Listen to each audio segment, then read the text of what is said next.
This is Pamela Smythe from the University of Waterloo. I'm one of the hosts of Beyond the Bulletin, the podcast of internal communications at the university. We bring you news and views from the Waterloo community. Please spread the word that we're on SoundCloud.com or wherever you get your podcasts.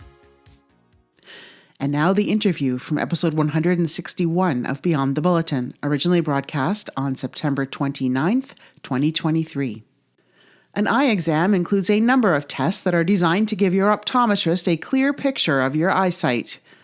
One includes reading lines of script on a card to test your near vision. Jeremiah Hyslop, a second-year student in the School of Optometry and Vision Science, noticed an offensive word on a card that's in common use in optometrists' offices. He's an Indigenous student from the Hyslop First Nation of the BC Interior, and the actions he took represent a step towards reconciliation. Jeremiah, thanks so much for joining me. Thank you very much for having me today, Pamela. So what exactly is this card? It's called a continuous text card. So this card has a whole bunch of different sentences of different sizes, and the smallest sentence that you can read will be used to test how good your near vision is. But you had an issue with a particular line on that card. Yes, so the smallest line on this card, it's the one that optometrists strive for patients to be able to read. It's the 20/20 line or the 0.4 meter line. And it uses the word Indian pertaining to Indigenous peoples a couple times. And that is considered racist for many Indigenous peoples. When did you notice this line? I noticed this line on my very first day of my clinical techniques lab, which is a lab where optometry students will be in an area called the pre-clinic, and they'll get to practice the skills of an optometrist on each other. And on that day, we were testing each other's near vision using these cards that we all had. And I heard all my classmates reading this line out, and that was kind of confusing to me to see that word on that line. It's about 3 sentences. Would you mind reading the part? Sure. In one part of the card, it says, the art involved in popping corn is at least 5,000 years old, perfected by the American Indians. And in another part, it says there were 3 types of corn: sweet corn for immediate eating, field corn for cattle feeding, and Indian corn, which has a sufficient water content for popping. The issue with the word Indian is, first of all, it's a centuries-old mistake. When Columbus came over to the Americas, as far as I understand it, he thought that he landed in India, and that word kind of stuck around for a very long time and is still used today, as you can see. And another issue that people have with it is a symbol of colonization. It symbolizes and brings back terrible memories of all the terrible things that have happened to Indigenous peoples in all of North America throughout history. To hear your classmates. I don't fault them for saying it because they were just following the directions that we were given in lab. And a lot of them, when I asked them about it later, they didn't realize that there was anything wrong with the word, which I guess is a gap in the level of education about Indigenous issues in society. So what did you do about it?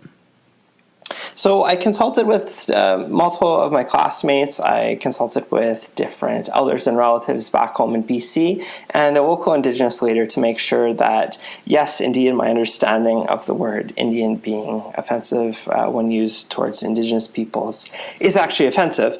And then I contacted Dr. Lisa Christian, who is one of our professors, an esteemed faculty member, and then with her support, I reached out to a company called Precision Vision, located in Illinois, that manufactures the cards.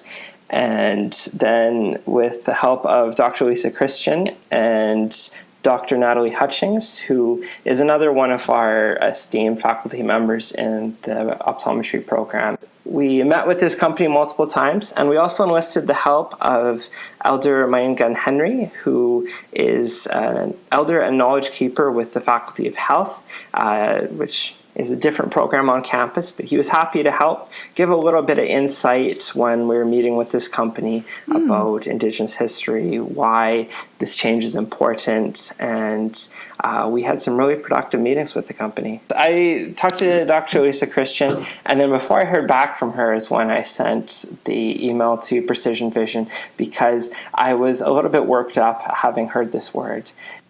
So in the interim, when you were waiting for the school to get back to you, you did reach out to the company on your own. What kind of reaction did you get from them? The card's been in circulation, in wide circulation, I should mention, since the 1960s and hasn't been edited since. And the only time they've had a complaint of any sort was from another one of our faculty members, Dr. Khan.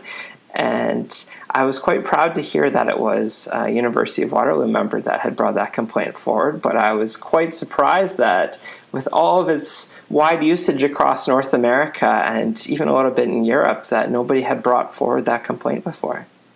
So what happened in your meeting with them when you got together with your profs and MindGun and the company?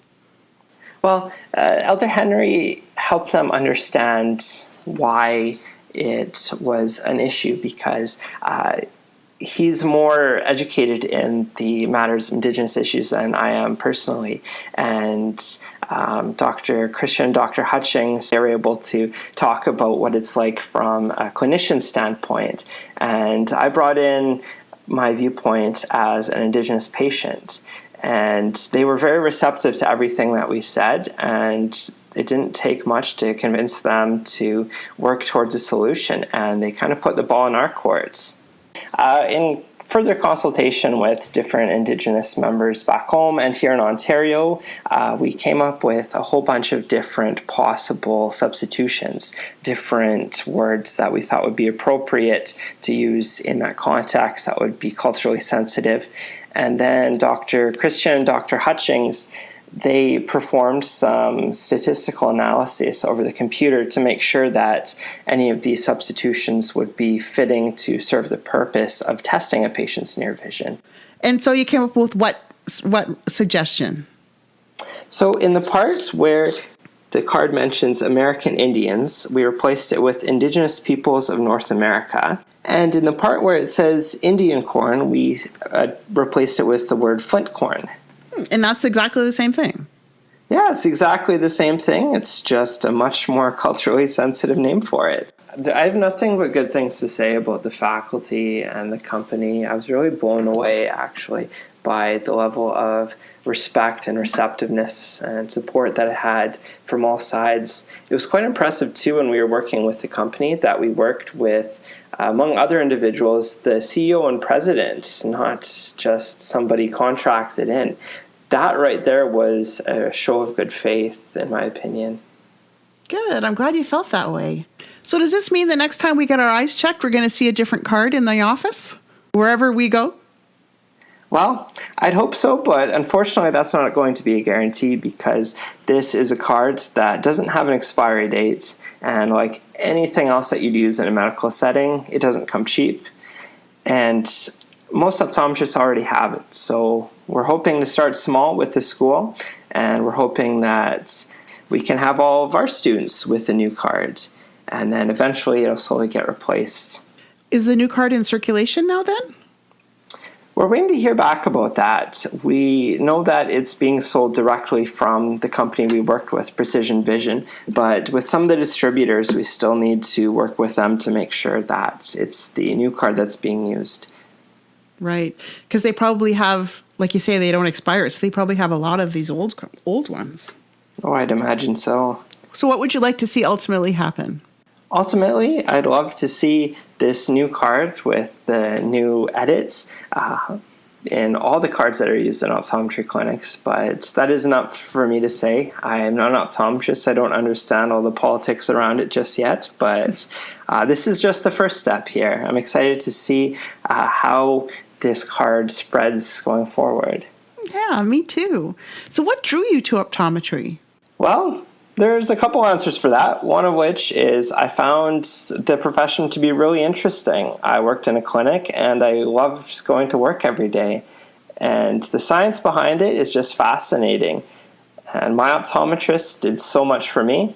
less fortunate reason why I wanted to become an optometrist is because I unfortunately had experienced a multitude of health issues myself in the past. And so I've had a lot of patient-provider interactions with a whole bunch of different types of clinicians. And unfortunately, not all those interactions were positive. Even more unfortunate still, a lot of them were mired in racism. And that has led to negative health outcomes for myself. And the same could be said for all my family members. I can't count the number of times when I've gone in with something like a cut on my arm or something not at all related to diabetes, drugs, or alcohol. And I've gotten asked over and over again, are you drunk? Are you high? And then I get asked, are you sure you're not drunk or high? To the point where I'm starting to lose trust in some clinicians. And I know the same has been said by my Indigenous family members who attended Kamloops Indian Residential School. And they lost a lot of their trust in the past as well. So Indigenous people in general, it seems there's a lot of them that generalize clinicians across different professions, whether it be a doctor, a dentist, an optometrist. It's no fault of the clinicians. I don't blame my relatives because these are some traumatic experiences during formative years. And so I want to prove to them that not all clinicians are bad. I want to be somebody that looks like them and that they can trust. And I want to inspire younger generations to be in these professions as well. So what's next for you on this then? Well, I guess next is working with the distributors to encourage them to carry the new product. And I suppose meetings like I just had with you today to get the word out to optometrists that have this old card so that they can hopefully replace it with a new one. I know money's tight for most people. The cost of living is quite high, as we all know. But I know that to any Indigenous patients you may have, seeing a card with more appropriate wording would make a large difference, more than you may imagine. What else does the audience need to know, Jeremiah? Well, some of you out there might be thinking, this is just changing a word on a card. But it is important because what might be just a word to somebody might be a trigger for trauma to somebody else. And when you're in a healthcare appointment and you want to make sure that something as important to your daily life as your eyes are being looked at, you really want to make sure that you have your health taken care of the best you can. And that begins with a patient-provider building of trust. And if there's a trigger of trauma, if there's something seen as disrespectful, that trust is already broken. And a patient won't be as forthcoming with information about their health. And that's really a problem. If you're thinking, well, what can I do about this? I guess it just starts with understanding. Decolonization is something that we should all strive to work for. And it's not something where it needs to be grand gestures necessarily. Of course, those would be nice. But anybody can work towards this. Even the wording you use, like using Indigenous instead of Indian, like was on the card. Even finding out whose land you're on. So much of Canada was signed over in treaties to Indigenous peoples but never belonged there. So I encourage you to educate yourself about Indigenous matters such as that. Be more respectful. And that's about it. Well said. Thank you so much, Jeremiah. It's really been a pleasure talking to you, and I feel inspired by your actions, and thank you for taking them. Well, thank you very much, Pam. Well, I appreciate you having me today. Thank you for listening to this interview from the Beyond the Bulletin podcast from the University of Waterloo. You'll find our archive of full episodes on the University of Waterloo website. Select interviews are on the university's YouTube channel. Just look for our playlist there. Please join Brandon Sweet and me for new episodes. And don't forget to tell your Waterloo connections about us.